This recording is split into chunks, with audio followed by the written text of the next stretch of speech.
Alright guys, today we're going to talk about defending the bull put spread.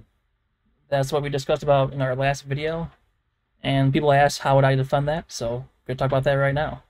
So the first thing we're going to do is put on the bull put spread on the Analyze tab in Thinkorswim, and I'm going to do that by selling the 18 put here, and this time I'm actually going to pay attention to the delta I'm putting this on. So this is the 30 delta. I'm going to sell this guy.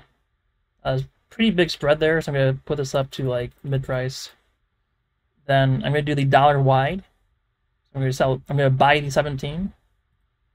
And again, pretty big spread, so we're going to go for like mid-price here. And I'm going to go to risk profile. So voila, we have our bull put spread. Now on this guy, what we're looking at is going to be this blue line. And that's because I set the expiration for that to be beyond the date of the contract here. So we know what the value of this position would be come the end of the contract.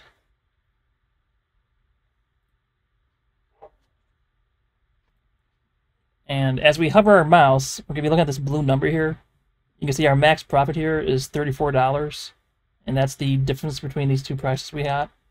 And our max loss is the difference between the strikes, which is 100, minus the credit we received, 34. So here's the 66. So this is exactly what you would expect when we put on the bull put spread. Now, as the stock moves down and challenges your position, you might want to do something to try to manage the position. One thing you might do, if your trade thesis has changed and you think it might go down, you can buy to close your short put and leave your long put on and see if maybe it blasts through and your long put might become the thing that becomes profitable in this trade. That's one method you can do. Another thing you can do is you can close down this position, buy to close the short, sell to close the long, go out in time, choose the same strikes, and put it back on. Do the time value. You should get a slightly higher credit, I believe. But again, you're just kind of doubling down a position that's already gone against you. I know people do that a lot. I don't think that's the best way to go about this. What I would do, on the other hand, is once my delta of my short put got to about double. So if this delta turned into 0.6, my risk has doubled because before we had a 30% chance of being in the money. Now we're up to 60%, so I want to do something to protect this. And what I would do is go to the call side and sell a spread on that side to kind of balance out the trade and receive a small credit to minimize my max loss on the position. And what I would look at is the original delta we had, which is 0.3, and look to sell that call, which looks like delta 0.3, but 22. So I'm going to sell this guy. In reality, time has passed, and the 0.3 delta might be closer to the money, but the prices that we should get on the fills should be decent. So for this example, it should be fine. So anyway, we're going to sell this guy. That's a pretty big spread, so let's take mid, maybe 60, 69. And then we're going to buy the long call, the same strike, or same width the way that the spread was here. So we had a dollar spread here.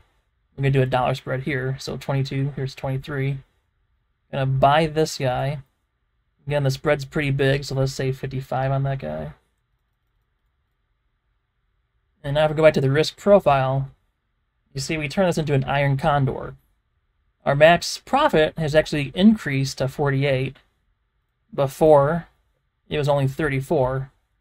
And that's because we're now receiving a net credit on this call that we just sold. We're adding another way to lose on this, but we're taking less risk because we did the same spread size. And because it's the opposite side of the trade, your broker won't require more collateral because you can't lose both of these trades at the same time.